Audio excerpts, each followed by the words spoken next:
ang message ko kay Senator Lacson, simple lang. Gusto mo, tumahimik muna ako, meditate, pray, ikaw din. Pero, Senator Lacson, napakahaba ng iyong career. Nakilala ka bilang nag-expose, nakilala ka na sinusundan mo yung ebidensya.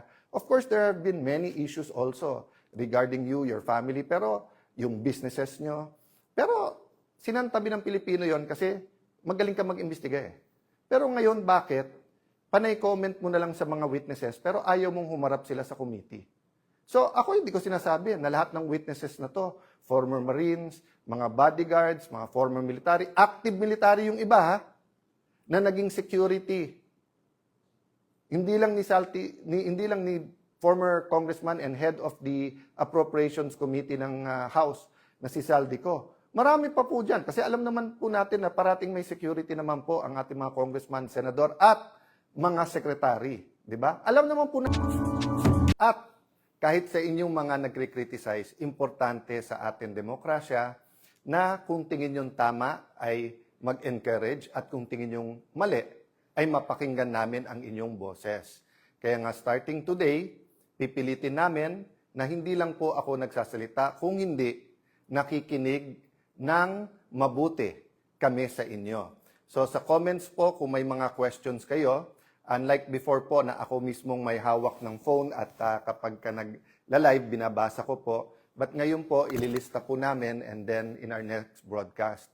We're also inviting groups, not only those who are supportive, those po na hindi naniniwala sa ating mga paninindigan, student groups, teachers groups, mga healthcare, we're willing to sit down with you in private or with Facebook at pag-usapan po natin ang mga issue sa ating lipunan. Why do we start out by praising and thanking God? Because we are here for one reason. Because we are God's creation and because God has a purpose sa ating buhay. So let me start out with that, no? Sa aking pagbabati sa lahat sa inyo, sa Luzon, Visayas, Mindanao, sa lahat ng ating kababayan, lalong-lalo na po sa ating mga OFWs na grabe po ang sakripisyo, lalo po sa mga panahon ngayon ng krisis. Sa aming pagbati sa inyo, obligasyon po namin na magtrabaho. So the last few weeks, napakinggan nyo yung word na work or parating sinasabing trabaho, trabaho, di ba? Tapos yung iba, kasi actually kung pumunta ako sa Senate yesterday at tinanong ako, Sir, are you going to work? Or Sir, magtatrabaho ba kayo? Ang isasagot ko sa kanila kasi, mali ang tanong nyo eh. Bakit po? Never naman tayo tumigil sa pagtatrabaho. From May 11, when we were elected as Senate President, until yesterday, when we were replaced as Senate President, hindi naman tumitigil ang pagtatrabaho. Ang question, anong trinatrabaho natin? What is our work? Siguro, if I may use a term, nation building. Yan kasi maintindihan ng lahat, nation building. Pero babalikan ko muna yon. There was a time sa Bible po na, alam niyo naman po, nung araw, ang pagbibiyahe ay, meron na rin po silang mga vapor noon or mga bangka. Pero of course, ang most na biyahe ay mga kabayo, donkey, may gumagamit po ng camels, but most people, they walk, di ba? They walk. That's why nga po ang mga Hudyo, pagkapapasok po sa isang bahay, ang paa ang huhugasan, kasi sandalyas, di ba? Wala pa namang Nike, Adidas, Puma, noong mga panahon na yon.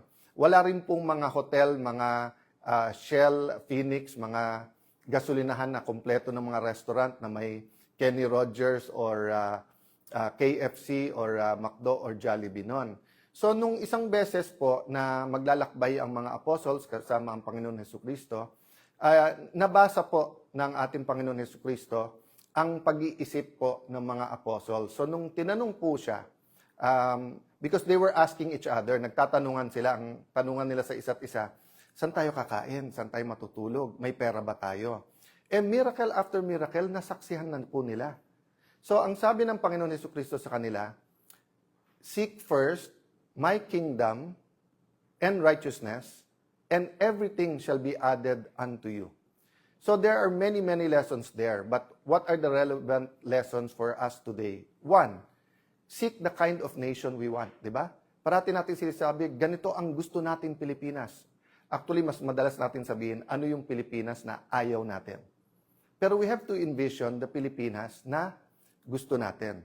So, hindi ba pag nagdadasal, let me address myself to Christians, no? Whether you're Anglican, Catholic, Evangelical Christians, di ba parati nating sinasabi sa Lord's Prayer or Apostles, yung tinuro ng Panginoon Jesucristo sa mga apostles, yung part na sinasabing, your kingdom come here on earth as it is in heaven. Ano po ibig sabihin nun? Bakit po tayo nagdadasal na yung kingdom mo sa heaven dumating dito sa earth? Kasi po, perfect ang kingdom sa heaven. Walang gutom, walang injustice, wala pong nag-aaway-away, wala pong corruption, wala pong baha, kaya wala rin flood control scandal, walang may sakit, di ba? So, but it's also about a culture. So, when the British colonized Singapore, they brought the British culture. When the Americans colonized the Philippines, they brought the American culture. Kaya tayo halo-halo po yung culture because ancient times, marami ng Chinese traders, and then dumating ang Kastila, then for a short while, dumating ang mga Hapon, but that was a different story, and then the Americans until Commonwealth. So what's my point? No? My point, lesson number 1, seeking His kingdom, tapos sabi, everything comes to you. Same thing po. If we build the kind of environment, the kind of culture, the kind of nation we want, hindi na natin kailangan pag-usapan yung corruption, yung equality, lack of opportunity, because magiging built-in na yon. So despite miracle after miracle, the Lord Jesus had to remind the apostles, huwag nyo nang isipin anong kakainin nyo. Huwag nyo nang isipin saan tayo matutulog. Huwag nyo nang iisipin na mapapagod ba tayo, saan tayo magpapahinga. Ang isipin nyo, ang kaharian ko at sino ako or yung righteousness ng Panginoon. So, I am constantly reminded, despite po na nagro-rotation po ang bagong 13 o bagong majority sa pag-criticize, I have to keep on message. I have to continue talking to you and explain what we're fighting for. Let me read this and let me ask you if it resonates with you, no? So, syempre, pagka nag-survey, halimbawa tayo ngayon, tapos inisa-isa, anong klaseng Pilipinas ang gusto nyo? Anong napipicture nyo? Siguro the easiest way to say it is some will say, Sir, parang Singapore. Sir, parang Japan. Sir, parang Switzerland. Depende kung anong napuntahan mo or nakita mo, di ba? What do you think of this?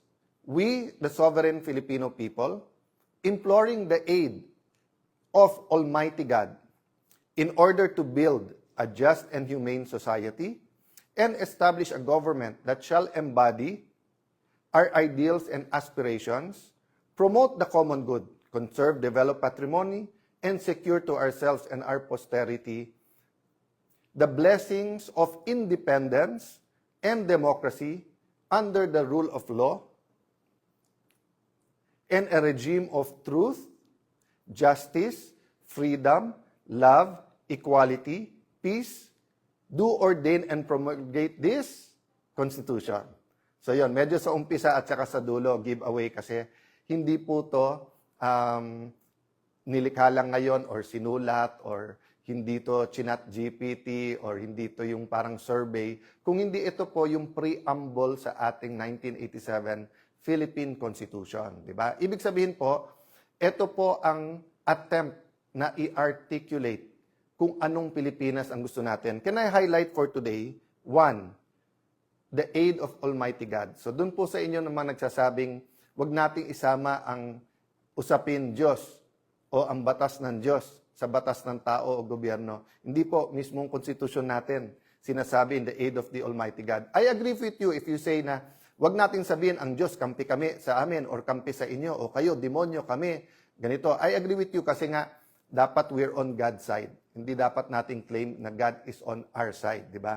But yung salita ng Diyos ay importante. So that's number 1. Number 2, malinaw na malinaw dito. Rule of law, ibig sabihin po, hindi tao yung masusunod kung hindi batas, di ba? At nakalagay din po dito yung sinasabing regime of truth, justice, no? So ibig sabihin po, kailangan maghari ang katotohanan. So let me go to a new word, cover. Cover. What does it mean to be covered or to have cover? Diba? So sa libro, yung cover, yun yung ibabaw.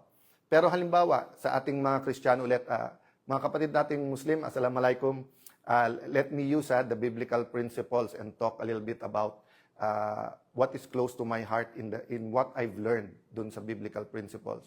So halimbawa, sa mga Kristiyano, hindi po ang ating sariling gawa or hindi tayo worthy na ma-reconcile sa Panginoon. Pero paano yon? May utang tayo, may kasalanan tayo. We are covered by the blood of Jesus. You are covered, di ba? So pag sinabi kong halimbawa, George, in advance mo 3 months na sweldo. Sir, sabi mo last time, pag nag-overtime ako ng etong habang SP ka, covered na yung utang ko, di ba? Bayad na yon. So, napaka-importante po ng word na cover. Okay. Having said that, ano po ang ibig sabihin pag sinabi natin na ngayon na recovered? Ibig sabihin na cover dati, nawala, nire-recover mo. Di ba? So, for example, during the time of President Aquino and the first half bago nung pandemic, President Duterte, napakaganda ng ating ekonomiya. Nagkaroon ng economic recovery. Di ba? Na-recover. Nag-recover ang ating ekonomiya. But simula nung pandemic, nagka-problema, and then gumanda-ganda after the pandemic, then ayun, sunod-sunod. Yung ating flood control scandal, actually, ano lang po yun? Yun siguro ang pinakamalaki. Pero napakadami pa na systematic corruption na hindi na pag-uusapan. And then, of course, nangyari itong Ukraine-Russia conflict at tapos yung Middle East, nakakatapos lang pero we still feel the effects. So what I'm saying, again, our economy is suffering. We have to recover. Okay.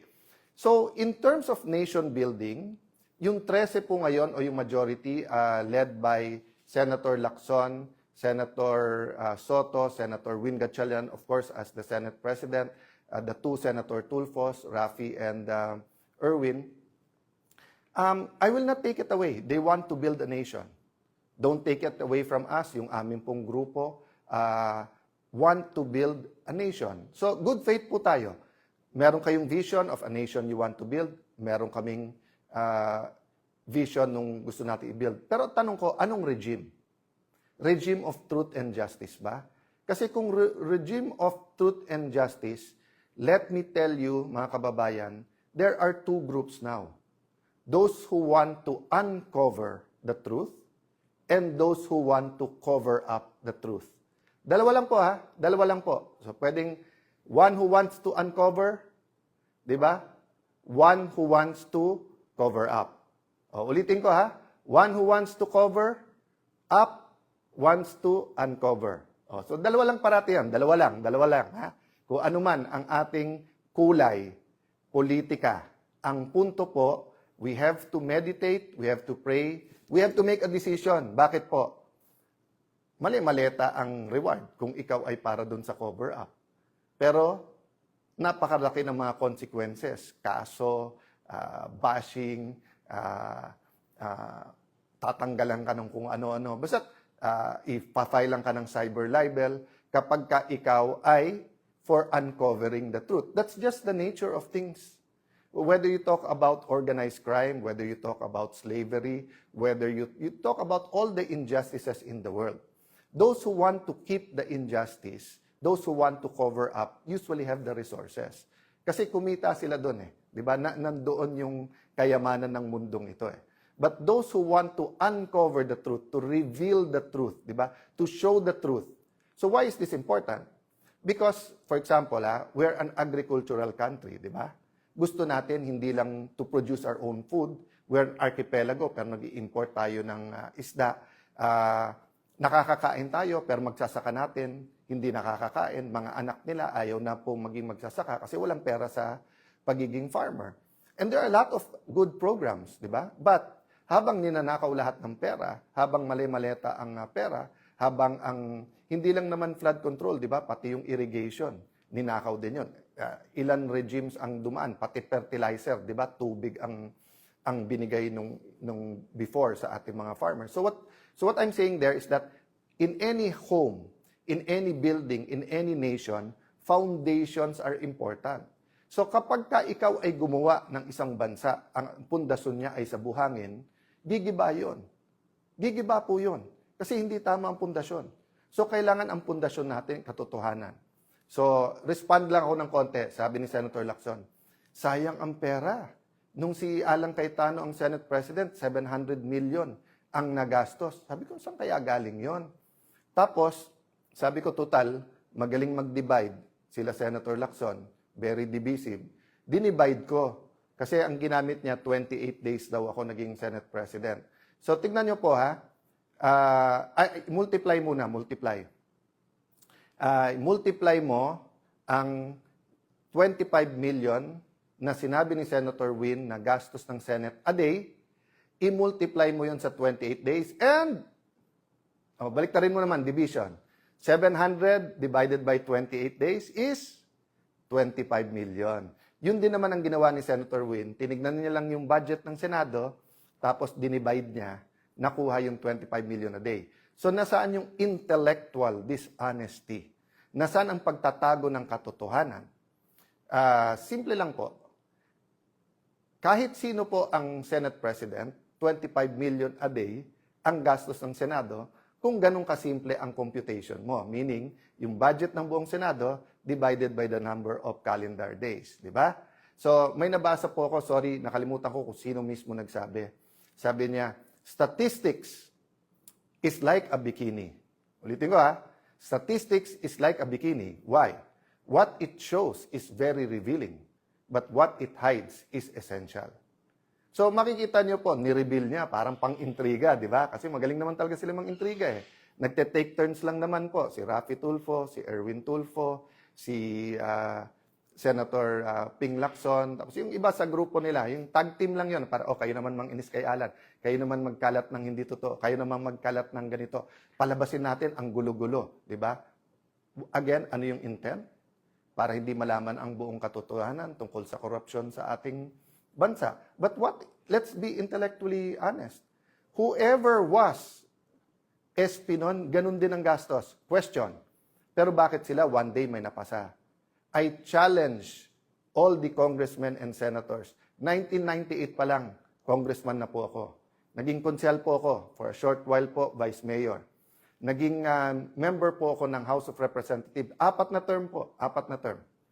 Pangatlong term ko na po to bilang senador. I was privileged, no? God honored me by allowing me to be speaker, and then for Senate President, kahit maikse. I challenge lahat ng congressman, senador. Prove me wrong. Sa huling 3 araw, yung Monday to Wednesday, kapag kayo po ay session, diyan po ang ratsadahan. Kasi lahat ng pang-second reading, i-second reading na natin. Lahat ng pang-third reading, i-third reading na natin. Lahat ng, halimbawa, 7 ang nakapila sa Senate or 20 nakapila sa House sa interpellation, kakausapin na ng majority leader yon or mag-uusap majority-minority leader. Pare, isa na lang magtanong, pasa na natin to. Yun po talaga ang ano doon. But what did the group of Senator Win and Senator Lacson do? Since May 11 po hanggang yesterday, hindi po sila naglagay ng mga miyembro ng committee nila as minority. Sila po ang ayaw magtrabaho. Hindi po sila naglagay ng mga miyembro para hindi mag-function yung mga committee. Question. Paano po yung mga ready na for BICAM na ipapasa? Yung po ay inauthorize namin. Tatandaan nyo po, May 13, yung pong inatake ang Senado, yung pong sa NBI na sinasabi lang ngayon na halatang halata na ngayon ay part ng kanilang plano na sa aming binibintang. Alam nyo po ba na the next day po ay meron pong BICAM tungkol sa voucher system sa DepEd. Yun po ay nakakasana sa House of Representatives. Nag-confirm ako, tinawagan ko mismo si Speaker D na pupunta po ako doon. Tapos nagkagulo. Kinancel nila po yun. Kung hindi ako nagkakamali, si Senator Bam Aquino ang chairman nun, ang magpapatuloy nun. Meron, napakarami pong hearing. Yung hearing si Senator Pia tinuloy. Yung kay Senator Pangilinan, nagtanong naman siya sa floor, pero sunod-sunod na batiko sa iba't ibang mga pahayagan at online, kawawa daw yung farmers, dumating po sa Senate, tapos pagkatapos hindi pinakinggan. Kawawa po talaga kasi nagamit sila. Kasi pwedeng ituloy ang hearing. Hindi nila tinuloy. So yung sinasabi po nilang hindi nagtrabaho, waling-waling po yun. No? walang katotohanan, panay kasinungalingan. No? And that's why yesterday po, ang main na inuna nila ay isang bill na maganda, na gusto natin lahat, na walang ano. Ang joke nga namin, naalala nyo yung 1990s, yung pag tinanong ng bata na, anak, parang wala kang ambisyon. What's your plans? At sasabihin ng anak, ang plans ko, mami, may sampagita, may gumamela, may orchids. Kasi plants pala yon, hindi plans. So, nung tinanong yung majority, what's your plans for the special session? Waling-waling pala, di ba? So, huwag na tayong maglokohan. Yung kahapon, kasi may 13 na kayo, at gusto nyong palitan ang Senate President kasi gusto nyo tuloy-tuloy na yung impeachment at ang gusto nyo, grupo nyo ang magdikta ng tempo through the presiding officer. That's been very clear to us from the start, di ba? Nung February pa, nung ipepwesto natin si Senator Loren Legarda bilang Senate President, yun na sinabi, hindi sila papayag dahil impeachment ang importante. Pero number 2 lang pala yung impeachment. Ang number 1, yung cover-up dito po sa flood control at napakarami pang iba. Kaya, ang message ko kay Senator Lacson, simple lang. Gusto mo, tumahimik muna ako, meditate, pray, ikaw din. Pero, Senator Lacson, napakahaba ng iyong career. Nakilala ka bilang nag-expose, nakilala ka na sinusundan mo yung ebidensya. Of course, there have been many issues also regarding you, your family, pero yung businesses nyo. Pero, sinantabi ng Pilipino yon kasi magaling ka mag-imbestiga eh. Pero ngayon, bakit? Panay comment mo na lang sa mga witnesses, pero ayaw mong humarap sila sa committee. So, ako hindi ko sinasabi na lahat ng witnesses na to, former Marines, mga bodyguards, mga former military, active military yung iba ha, na naging security. Hindi lang ni former congressman and head of the Appropriations Committee ng House na si Saldico. Marami pa po dyan kasi alam naman po natin na parating may security naman po ang ating mga congressman, senador at mga sekretary, di ba? Alam naman po natin yon. Alam natin hindi sila pipit bingi. So, anong mawawala na may hearing na fair at pakinggan? Pero in the meantime, inuubos kami, di ba? Kaya ang susunod daw si Senator Marcoleta, di ba? So, and then si Senator Bongo. So, I wanna honor Senator Bongo, Senator Bato, Senator Marcoleta, Senator Jinggoy. Bakit? Before May 11 po, nung nag-usap-usap kami, in fact, nagkita kami May 10 eh. At bago ko mapagharap-harap po ang 12, wala po si Senator Bato noon, nagsabi na po kaming lahat, nadadaan tayo sa pagsubok na to at may magsabi na lang pag hindi na kaya. Pero napakarami nagsabi noon, kulong na kung kulong, harapin na natin kung ano to, etc. O walang hiwalayan tayo, grupo tayo. So I'd like to honor those who are in the front line. I'd like to honor those who held out, di ba? But ang problema kasi, nagbago yung laban eh.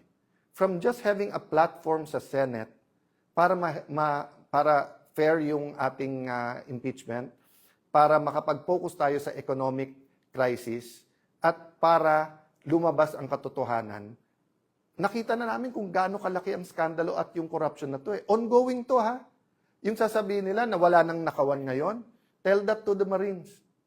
Nagbabago lang. So, I don't want to take up much of your time today, and I don't want to answer each of the issues in a way that will effectively conflict or confuse us, di ba? So, kung sinagot ng Panginoon Jesucristo yung mga apostles isa-isa, o ikaw, anong pagkain ang inisip mo? O ikaw, saan matutulog? O ikaw, di ba? Kasi they were not all able, may naglimp din, di ba? So, ang concern niya, merong bang mule or donkey o kabayo na pwedeng sakyan? Those are all valid. Di ba? Kung sasabihin ngayon ng iba, kay Tano, tumahimik ka, gutom na kami, kain muna. Those are valid. And we should discuss that. Pero anong una? What's the priority? No? So, don't get mistaken. I'm talking about the principle. I'm not comparing. Ayan, babaluktutin na naman ng iba, sasabihin, kino-compare natin ang struggle. God is God. And we have to pray that we're on God's side. But there are principles He teaches us. So, di ba ano sabi ko sa inyo kanina? Nation building. At saan natin uumpisahan yung nation building? Sa pundasyon. Rule of law. Di ba? Regime of justice and truth. Kung walang justice and truth, yung binibuild po natin, para natin nilagyan ng anay. Para natin nilagyan na payat na bakal. Para nilagyan natin ng bakal yan na may kalawang na. gigiba at gigiba din po yan. So, ang tinitingnan pa lang po natin, 24-25 budget. Yung 26 budget, may nagsasabi ba na napaka-inosente yan? Wala rin mga sinaksak dyan? O going back, 2023 budget, ang sabi po ng mga ex-Marines, 2022 pa lang, may deliveran na eh. Tapos, hindi lang DPWH yan. Meron din yan po sa farm-to-market roads. Meron din daw sa school buildings. Meron silang binabanggit na noong 22, 23, BIR. So, napakarami po. Alam naman na po natin na may corruption. Again, don't get me wrong. What I'm looking at is the systematical rubbing blind our people in the last few years. No? There are two systemic na pagnanakaw. Di ba? Yung sistema natin sa Pilipinas na may papel ka, kailangan may lagay. Di ba? So, tatlong natin kailangan tignan. Yung una, yung day-to-day corruption, na parang walang mastermind yon. Yung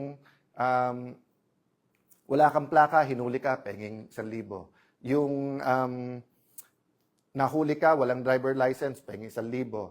Magpa-file ka ng business permit, 20,000 lang dapat mo bayad, penging 5,000. Diba? So yun, we will deal with that, and we're dealing with that, and citizens are dealing with that, churches are dealing with that, business groups are dealing with that.